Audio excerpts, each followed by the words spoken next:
Okay, Cancer. So what I see in the beginning of the month is you have a lot of wand energy. You've got 3 cards that are wand cards. So this 7 of Wands is traditionally called struggle, but I'll talk a little bit more about that. This 3 of Wands is the visionary card.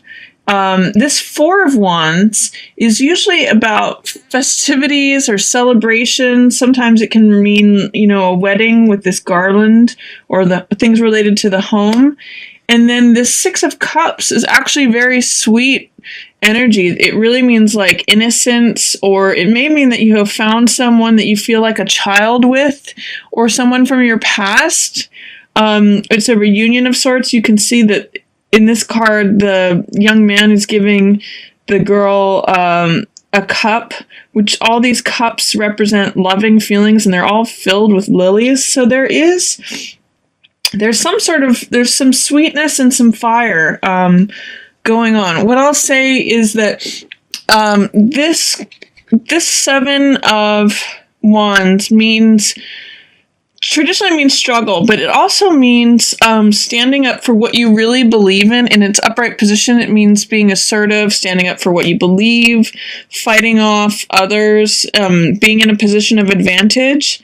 Because it's in a reverse position, what it may mean is that you're putting aside your willingness to stand up for what you believe. There's still some struggle involved, maybe an internal struggle rather than an external struggle. But you are in a position of advantage. It may be temporarily that it's not because it's in reverse, but generally what I point out in this card is that he's fighting off many other people, but he's on the top of the hill fighting down instead of fighting upwards. He's basically fighting other people off. So I'm not sure if it being in reverse means that you're momentarily not willing to stand up for what you believe in, or you're willing to put those things aside, or there's an internal struggle that you're brushing aside. You're still in a position of advantage, but you may just not be willing to fight that fight right now, is what I'm getting from that card. And that 3 of Wands is the visionary card. In the upright position, it means dreaming of what you want your empire to be like, dreaming of what's possible, planning for the future, all that sort of thing. This is in reverse. So this is saying that even though you have these dreams and you have these plans and visions for the future, they're in reverse. So either things may not be matching your vision for how you wanted them to be, or you still have this vision, but it's in reverse. It's not what you thought it was going to be. That could be connected with this card. This is also in reverse. This, in the upright position, this card represents home. It represents normally joyful, festive celebration, surprise. I often tie it to like weddings and celebrations because there's this garland. You can even see that people get married under these 4 posts with the garland, or buying of a new home. It's a celebration related to that. Or we'll often see garlands upon new things like boats or decorations on a house when it's the holidays, or sometimes May Day. And you can see this fortress in the background. 4 is a very stable number, so I often say this has to do with something with the home or some sort of stabilizing force. Because this is in reverse, there's still that feeling of the joyful celebration, but it could be that it's not what you think it is, not what you envisioned, not according to plan. And it's because all of these are wands, there is some sort of struggle present with this. The 7 of Wands tells me that. What is sweet and nice about this is that this is with someone with whom you feel like there's this childlike sentimentality or childlike innocence or naivete, or that these two people may be entering into something in a feeling of naivete or childlike wonderment or childlike it's a childlike relationship. So it's either someone from the past or someone that you feel very sentimental about, or remembering something from the past, or just, it's that sweet feeling between children. And coupled with this, I'm going to say it has something to do with the home.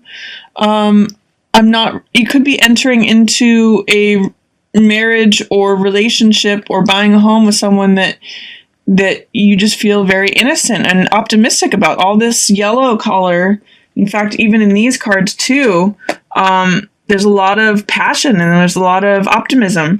But be careful about the adversity that is implicit in that because of all the struggle, things not turning out the way you envision them. And, this Four of Wands in reverse says there's something about it that's going upside down or going backwards, because this is the card festivity, joyous celebration.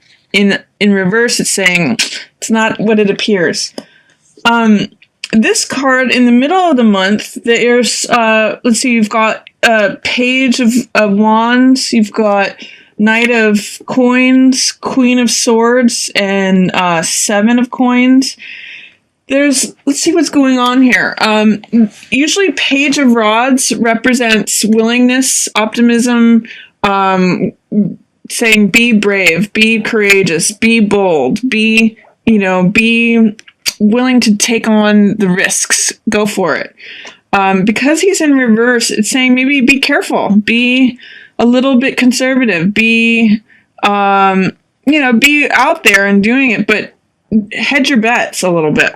The Knight of Coins, he's one who is a little bit, he's the most conservative of the jacks. Jacks and knights are equivalent in the tarot and the playing cards.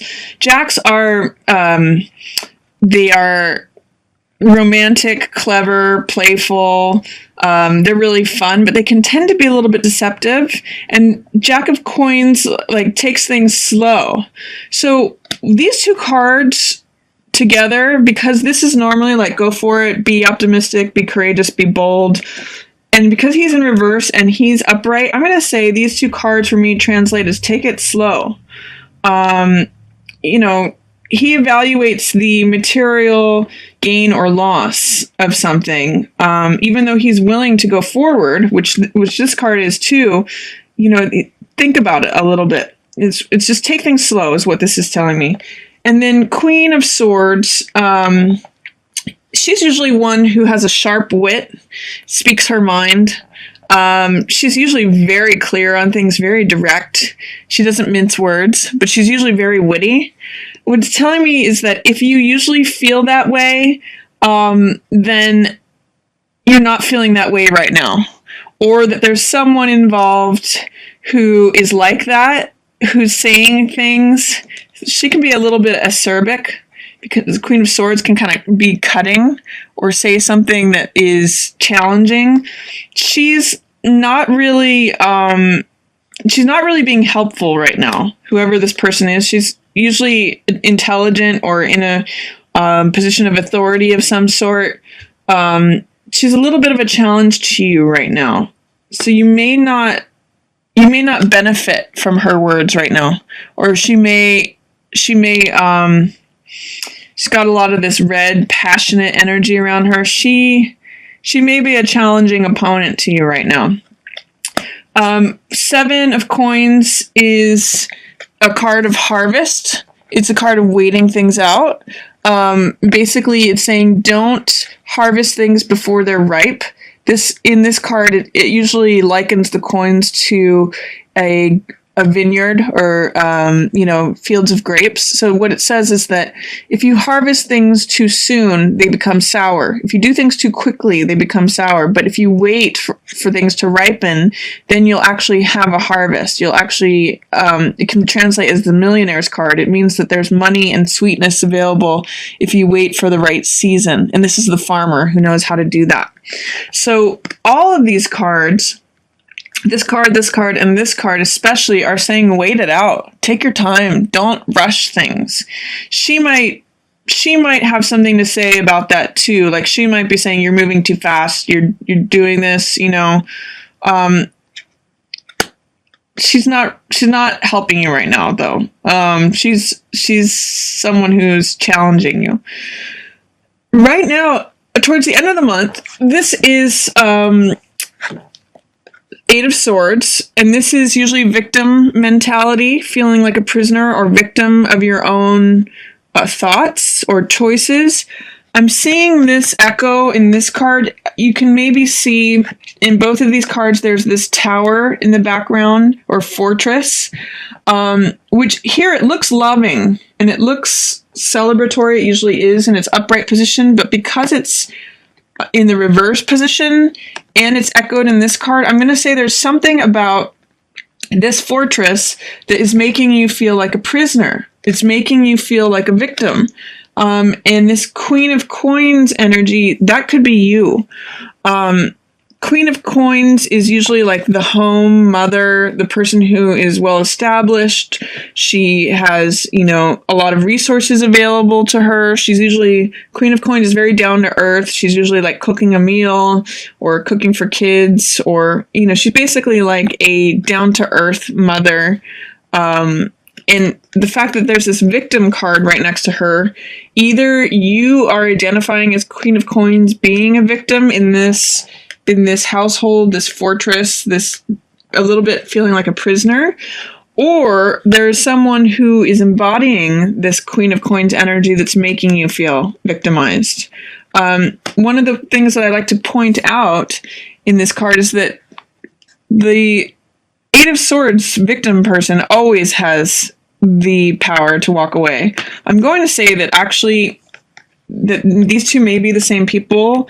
They're wearing the same red cloak. So if you identify with Queen of Coins, you know, which is like a mother figure, or someone who has well-established authority or advanced placement in life, you might be feeling victimized by whatever it is that is happening up here. But you do have the power to walk away. And then towards the end of the month, there is this new beginning. There is this new vitality to something. What I'm seeing is that she sees this. Queen of Coins sees this, but the Emperor does not. He's looking in a different direction. He may be like the counterpart to this Queen of Coins. She's a queen. He's an emperor. You know, they're both in positions of authority. They're both in positions of making decisions. They're both passionate people. But what I'm seeing is that he's in reverse and he's like off in a different direction. She's seeing possibilities for a new beginning. You know, possibly I feel victimized, but, you know, there could be a glimmer of hope in here. There could be something new that starts from this. I'm looking towards this fresh new beginning. But he's concerned with his own laws and rules and regulations, and he's just like he's not participating in this new vision. So, I would say that there is some hope here with this Queen of Coins feeling like a victim. She can get herself to this new beginning, this new life, but she has to release herself from this victimhood first. So I guess what I would say is definitely whatever you're struggling with, or even if you're entering something in the beginning of the month, sort of look the horse in the mouth, like to really evaluate what it is. It's going to feel very sweet and innocent and naive, and you're going to be with someone that makes you feel childlike or is a reunion of some sort or sentimental. But be careful that it's not according to your visions, or that there may be struggle, or there may be some sort of, like, I'm going to say imprisonment because of these two cards. And just to take things slow, you know, let things ripen, let things sweeten. And then if you are feeling victimized, see that, you know, your vision of the future is there. It's there. You see this clearly. It's just that this emperor person, whoever is in charge of rules or regulations or authority or has the power in the situation, they're not seeing the same thing that you are. That's what I'll say, is that there's this vision that you have, but Emperor is definitely you know, the powers that be, or whatever is this solidity, is looking in a different direction. You have a way out of this. If you can release yourself from the victimization, you have this new beginning, but Emperor is not part of that. So Cancer, take your time with things, especially in the middle of the month. Don't rush. And, you know, free yourself from anything. This is freedom here. This is victimization. Free yourself from anything that you might be presented with. Whoever's stuck in the mud, these two cards can be sticks in the mud. Whoever's stuck there, you're not going to be able to get them to come with you. Even though you can see a new beginning, you may just have to do that for yourself.